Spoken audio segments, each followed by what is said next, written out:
Bom dia, pessoal.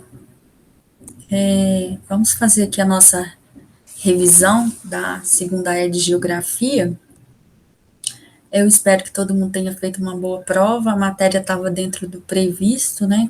Caíram muitas questões, inclusive que nós já tínhamos feito em sala virtual ou presencial.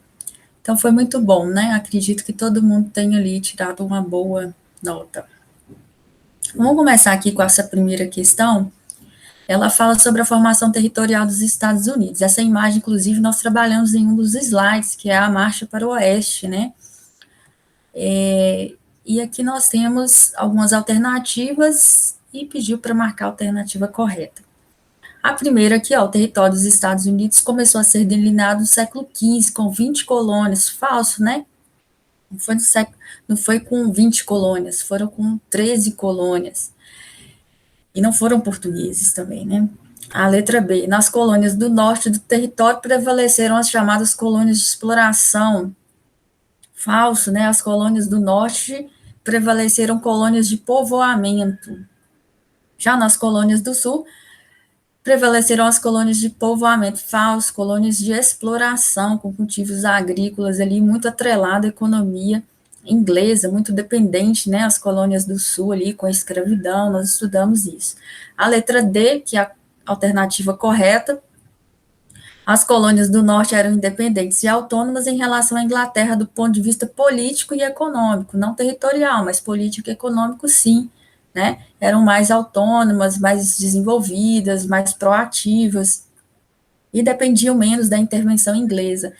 Já as colônias do sul eram mais dependentes do mercado. Então essa é a alternativa correta. A letra E aqui, ó, parece que ela é correta, mas existem algumas informações incoerentes aqui. A expansão territorial após a independência em 1776 envolveu a compra de territórios da Inglaterra, beleza, guerra contra a França e a Espanha não existiram, né? Existiu guerra com o México, conflitos com o Canadá também, não foi bem assim, né? Houve ali compra de terras, mas não conflitos, como ocorreu com o México, e realmente teve ali a expulsão de indígenas da região mais a oeste do território. Então, essa é falsa porque existem algumas informações incoerentes ali da letra E. 2. O Canadá é o segundo maior país do mundo em extensão territorial e o maior do continente americano. O país é dividido em províncias e territórios, suas maiores concentrações populacionais estão no sul e sudeste do território ao longo da fronteira com os Estados Unidos.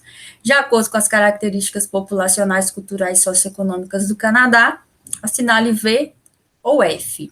Letra A. Em 2018, o Canadá contava com população de 37 milhões de habitantes, sendo um país considerado pouco povoado, pois o extenso território e a pequena população fazem com que a densidade demográfica seja baixa. Verdade, não existe ali uma plena ocupação do território do Canadá em função das condições naturais, né? O clima mais rigoroso, mais próximo ali do Círculo Polar Ártico. Letra B. O Canadá tem 2 idiomas. O inglês, falado pela maioria da população, e o francês, falado principalmente na província de Quebec. Verdade. Isso está relacionado ao processo de formação territorial, à colonização francesa, né, nessa região, e que até hoje ali pode ser identificada, né, esse contexto histórico, através da língua. Letra C. O índice de desenvolvimento humano do Canadá no ano de 2018 era 0,92, considerado baixo. Já está errado, né? Porque quanto mais próximo de 1, maior é o IDH. Próxima. Para atender as necessidades de mão de obra do país, o governo canadense criou vários programas de imigração. Aí ele citou aqui alguns programas que se destinam aos empreendedores, investidores, pessoas que querem se estabelecer, né, uma mão de obra mais qualificada ali no território do Canadá. Estudamos isso também, verdade, né? A população do Canadá está em processo de envelhecimento e demanda ali uma mão de obra, só que não é qualquer mão de obra, é uma mão de obra qualificada. Letra E. A economia canadense, uma das 10 maiores do mundo, se destaca exclusivamente pela atividade agrícola, exclusivamente? Falso, né, gente? O Canadá é um país desenvolvido, possui ali vários tipos de indústria, desde indústrias mais tradicionais até indústrias mais modernas. Tem agricultura também, mas não é exclusiva agricultura. Essa é falso. Letra F. As indústrias canadenses concentram-se nas regiões dos Grandes Lagos e do Vale do Rio São Lourenço, com destaque para as madeireiras de papel e celulose, siderúrgicas, automobilísticas, petroquímicas, telecomunicações, dentre outras, sendo os maiores investidores os Estados Unidos, os maiores controladores ali das empresas canadenses, desde a adesão do NAFTA, né? Antigo NAFTA. E é verdade, né, pessoal? O comércio, a economia canadense é muito atrelada, muito dependente dos Estados Unidos. Então, há ali uma forte interferência dessa gestão empresarial ali nas indústrias canadenses. Então, é verdade. A 3, desde o início do século XX, os Estados Unidos ocupam o primeiro lugar entre as maiores economias do mundo. Sua formação territorial como colônia de povoamento e os investimentos internos da população se tornaram um país desenvolvido, se destaca nos 3 setores da economia, que é sobre setores da economia, primário, secundário e terciário. Isso daí nós vimos ao longo de todo o trimestre, nós estudamos como que a agricultura lá nos Estados Unidos, né, o setor primário está organizado em cinturões agrícolas, a indústria, que é o setor secundário lá, nós temos o Manufacturing Belt, que é uma área de industrialização mais tradicional, mais antiga, o Sunbelt, que é uma região ali sul e oeste dos Estados Unidos, que é uma industrialização mais recente, né, mais moderna também. Então, aqui só pedir para você marcar o que é setor primário, secundário e terciário, como nós vimos em sala, e também aqui nas aulas virtuais. Turismo, comércio, prestação de serviço, tudo isso é setor terciário, viu, pessoal? Então, olha aqui, o turismo é importante nos Estados Unidos? Washington, Orlando, Miami, Flórida, claro que sim, Las Vegas, né, é uma parte importante, faz parte de qual setor? Não é indústria e nem agricultura, então é o comércio, que é o terciário. Letra B, jazidas de petróleo e gás natural do Golfo do México. E na Califórnia, a expansão econômica japonesa, sua periferia, ampliando a importância comercial da bacia do Pacífico, descentralizando a indústria bélica. Já falou aqui, né? Indústria é o quê? Setor secundário. Então, a letra B.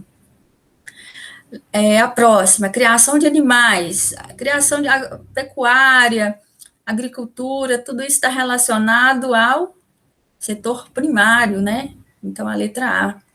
Próxima, diversidade climática, geomorfológica, pedológica, e explicam ali a existência de várias regiões agropecuárias especializadas, são cinturões agrícolas, né?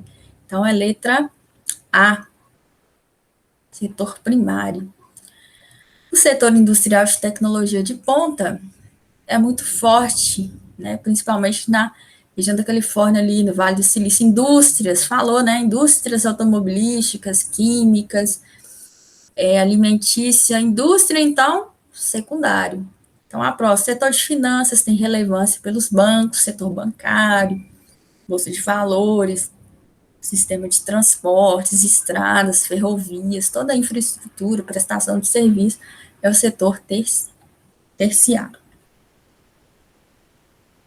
Então, Quebec agora, né? 4. Quebec é uma província do Canadá com um importante movimento separatista. Considere as questões territoriais existentes no Canadá sobre a província de Quebec e responda. Por que existe um movimento separatista em Quebec, pessoal? Nós estudamos isso, né? Quebec foi uma região colonizada ali pelos franceses, e por isso, né, eles têm esse idioma até os dias atuais, nós podemos verificar o idioma oficial ali em Quebec, e esse movimento separatista, embora tenha enfraquecido com o passar do tempo, ele reivindica ali a independência em relação ao Canadá. Então, esse é o movimento separatista de Quebec. O que contribuiu para que esse movimento perdesse força com o passar do tempo? Né? Vários fatores contribuíram, né? Quebec adquiriu mais independência, né, em relação a maior autonomia em relação ao Canadá, autonomia política, econômica, na legislação, Então, isso tudo contribuiu ali para enfraquecer esse movimento separatista, já que eles estavam adquirindo ali vários fatores políticos e econômicos ali que garantiram ali uma autonomia maior em relação ao Canadá, mas não a independência. A 5. Aqui nós temos dois textos, tá? O primeiro fala sobre o Canadá, né, aquele contexto que nós já conhecemos. O Canadá, ele faz projetos ali para a entrada de imigrantes, né, uma mão de obra mais qualificada, ele deseja a entrada dessa população em seu território, porque ele sofre escassez de mão de obra, né, população envelhecida. Já o Donald Trump, né, faz esforços para conter a imigração ilegal ali na fronteira com o México. Então, os Estados Unidos já têm uma outra postura, né, uma postura mais rígida, mais contrária à entrada de imigrantes ilegais ali em seu território, principalmente porque esses imigrantes eles chegam de forma ilegal e é caracterizada ali uma mão de obra menos qualificada, né? Na verdade, não qualificada. Então, com base nas notícias, explica as diferenças das políticas de imigração dos Estados Unidos e do Canadá. Então, primeira coisa, né, explicar o que acontece nas reportagens ali. Enquanto o Canadá cria políticas que visam atrair uma população ali de estrangeiros, os Estados Unidos não, né, eles já querem ali um endurecimento da entrada desses imigrantes, dificultando o acesso dessas pessoas no seu país. O Canadá, ele faz incentivos a programas ali de entrada de pessoas de mão de obra qualificada, ele até permite que os familiares entrem, né, com essas pessoas qualificadas. Já os Estados Unidos, ele, pelo contrário, quando entra população ilegal em seu território, e essa população, ela é aprisionada e depois ela é retornada ao seu país de origem. Então, os Estados Unidos já têm um outro tipo de visão, um outro tipo de política adotada com esses imigrantes. A 6. No ano de 2017, os Estados Unidos tinham a terceira maior população do planeta, cerca de 324 milhões de habitantes. O país é considerado um país de imigrantes desde a sua formação territorial. Sobre a formação populacional e a distribuição dessa população no território dos Estados Unidos, marque VOF. A população está distribuída de forma irregular pelo território, com grande concentração de pessoas ao sul, região mais desenvolvida economicamente. Falso, né, pessoal? A região mais densamente povoada ali nos Estados Unidos está na região nordeste, né, ali onde ocorreu ali as 13 colônias, onde está próxima ali a região dos Grandes Lagos, onde tem um intenso comércio, industrialização também, mais antiga, mas existe. Então, não é o sul, é o nordeste, então por isso está errado. Apresenta alta concentração populacional no nordeste do país, onde se concentra Boston, Washington, uma das maiores megalópolis do mundo. É isso que nós falamos no anterior, verdade. A próxima, letra C. Ao longo de toda a costa oeste, é possível notar um grande vazio demográfico justificado pela presença das montanhas rochosas. Embora, de fato, tenha as montanhas rochosas ali, um aspecto físico que poderia ali impedir o povoamento, nós não temos ali um vazio demográfico. Pelo contrário, nós temos ali várias áreas, né, São Francisco, Los Angeles, nós temos vários centros urbanos importantes ali nessa região, e não ali um isolamento, né, um vazio, como ele afirmou aqui na letra C. Então, essa é falsa. A próxima, além de Boston, Washington, ao nordeste do país, os Estados Unidos possuem mais duas megalópolis que se destacam em seu território, Chicago e Pittsburgh, próxima região dos Grandes Lagos, e São Francisco e San Diego, na costa do Oceano Pacífico. Verdade também. Nós estudamos, né, que os Estados Unidos tem 3 megalópolis, e essas ali são as outras duas. A letra E. A região mais ao sul do país, onde ocorria a concentração da população negra no período da colonização, foi o espaço de exploração e utilização de mão de obra, ou seja, que está querendo dizer aqui? Que a maior presença de negros nessa região hoje foi aquela justamente onde que houve ali uma colônia de exploração com mão de obra escrava, né? Então, hoje nós temos uma maior concentração de negros por causa desse histórico, né? Dos descendentes dos negros que ainda vivem ali nos Estados Unidos. AF, devido à formação como colônia de povoamento em todo o território, epa, já está errado aí, né? Colônia de povoamento em todo o território é falso, né? Nós tivemos colônias de povoamento ao sul, colônias de povoamento ao norte, colônias de exploração ao sul. É falsa. A próxima, letra G. As populações negra e hispânica se concentram na mesma porção ao sul dos Estados Unidos, por semelhanças históricas e geográficas. É falso, né? Porque nós vimos, inclusive nós estudamos isso, mas ali na fronteira com o México nós temos a presença de latinos, hispânicos, e mais ali ao sul das 13 colônias nós temos a ocupação ali de negros, por causa desse contexto histórico que nós, inclusive, né, vimos, analisamos 2 mapas que mostravam essa ocupação. A população dos Estados Unidos recebeu uma onda migratória de europeus no século XIX, que ainda exerce influência na composição étnica do país. Verdade, nós vimos isso. 7. Essa daqui, pessoal, acho que acredito que a gente até resolveu ela em sala de aula. Olha que coincidência, né? Então, para analisar as informações aqui, depois vocês terão que falar quais que são as corretas. Número 1. Os Estados Unidos têm forte influência no cenário político mundial, ok. Mas ainda são submissos aos países europeus no campo econômico? Falso, né? Nós vimos essa questão, inclusive, não é verdadeira, né? Os Estados Unidos, ele não tem essa submissão aos países europeus. A 2. A influência dos Estados Unidos pode ser percebida no campo cultural por meio da comercialização de produtos e expansão do modo de vida no país. Verdade.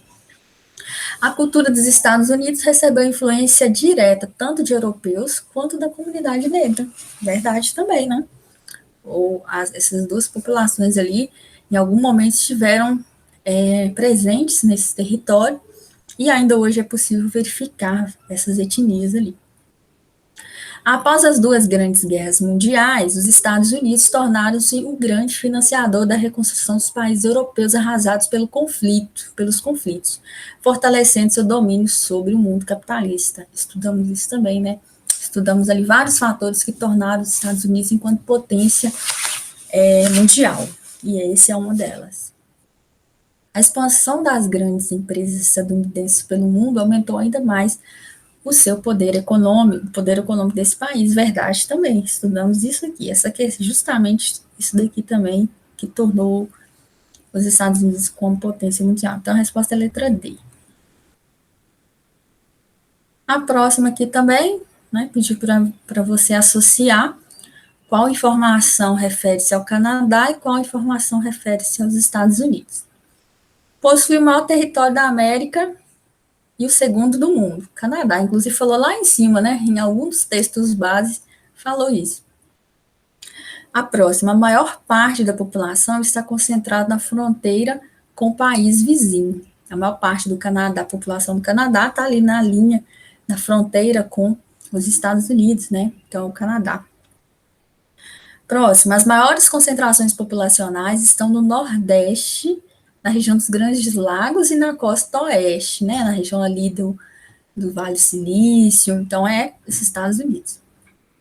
Próximo, é considerado um país pouco populoso e pouco povoado, Canadá, né, por causa das suas extensas áreas andecúmenas. Próxima, na população de mais de 320 milhões de pessoas, há grande quantidade de hispânicos e descendentes, Estados Unidos. Essa outra aqui também é aberta, né, tranquilinha, nós estudamos isso. Letra A, em qual região do mapa está localizado o Vale do Silício? A 5, né, na costa oeste dos Estados Unidos.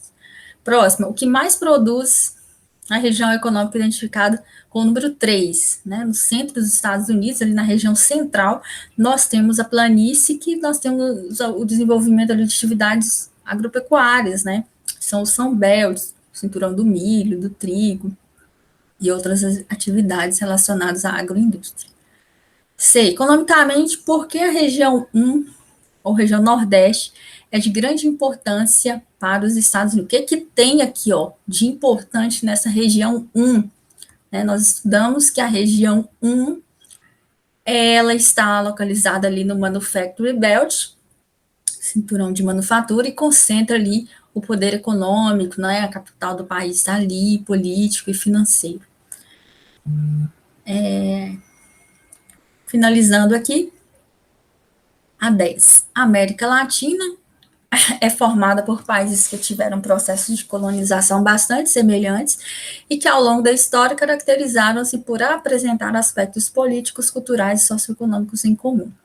Então, pediu para você citar aí 3 características que têm ali os países da América Latina em comum.